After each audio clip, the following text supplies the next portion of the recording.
Your parents raised a textbook overachiever who physically chokes on the idea of failure, or they raised a professional ghost who disappears the second an emotional conversation starts.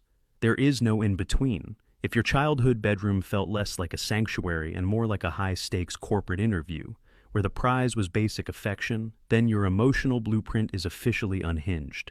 You are not just picky with your friends, you are running a background check on people who breathe too close to you, because your brain convinced you that love is a limited-time offer that requires a subscription fee.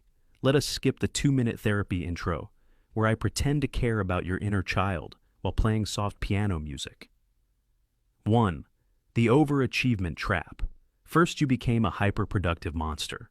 When a child learns that they are only noticed when they bring home a perfect report card, a trophy, or some external validation, their brain wires love directly to labor. You do not know how to sit on a couch and just exist without feeling an overwhelming wave of existential guilt.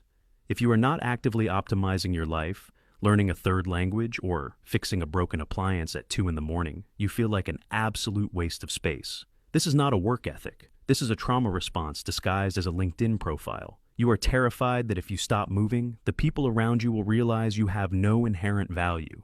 You are performing for an audience that left the theater 15 years ago.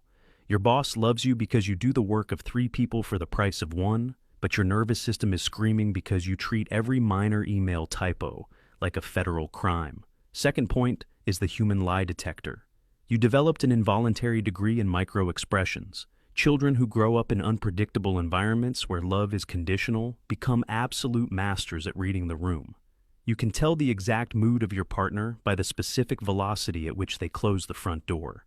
If the footsteps in the hallway sound a fraction of a decibel heavier than usual, your internal alarm system goes into red alert. You spend 80% of your mental energy analyzing the subtext of a 3-word text message. You think you are intuitive, but the reality is just that your childhood forced you to become a hostage negotiator in your own living room. You are so busy scanning for threats that you cannot even enjoy a peaceful moment because peace feels like the quiet part of a horror movie right before the monster jumps out of the closet. 3. The boundary vacuum.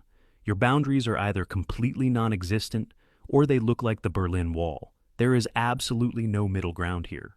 Either you let people walk all over your dignity because you are terrified that saying no will make them pack their bags and leave, or you cut people off permanently because they use the wrong tone of voice when asking you to pass the salt.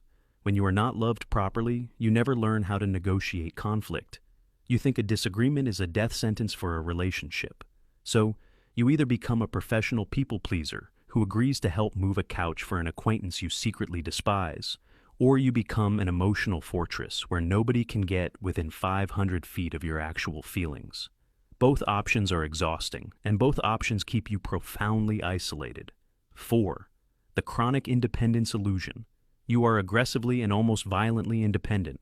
Your favorite thing is taking pride in the fact that you can do it yourself, and you say it while being upset sometimes. Asking for help feels like pulling your own teeth without anesthesia. To your brain, asking for help means you are weak, vulnerable, and giving someone else the ammunition to disappoint you later.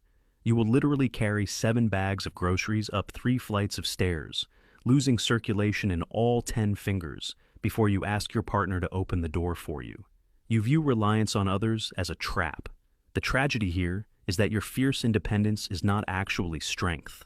It is just a shield you built because the people who were supposed to hold your hand when you were small were too busy, too distracted, or too emotionally bankrupt to show up. 5. The emotional allergy. Genuine affection makes you incredibly uncomfortable.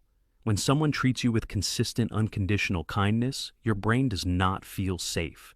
It smells a scam.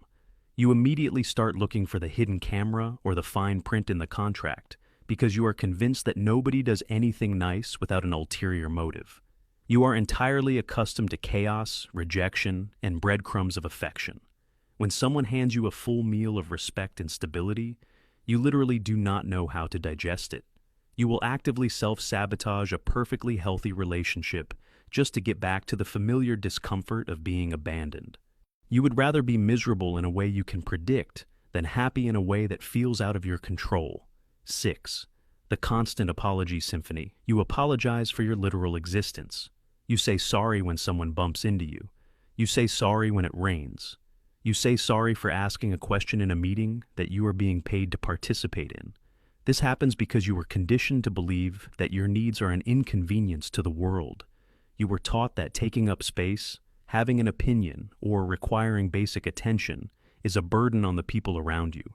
So you spend your adulthood trying to be as small and invisible as possible, walking on eggshells that you laid down yourself. You are constantly anticipating anger from others, so you preemptively apologize to disarm them before they can strike. 7. The storage room of self-doubt. Your internal monologue sounds like a mean high school bully who has access to all your deepest insecurities. When you make a mistake, you do not just think you did a bad thing, you think you are a bad person. The lack of warmth in your early years means you never developed that internal compassionate voice that tells you everything is going to be fine. Instead, you have a relentless critic that dissects every decision you make.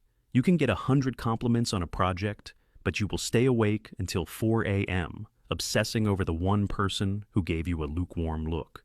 You are constantly waiting for the other shoe to drop, convinced that your entire life is just a house of cards that a single gust of wind will destroy.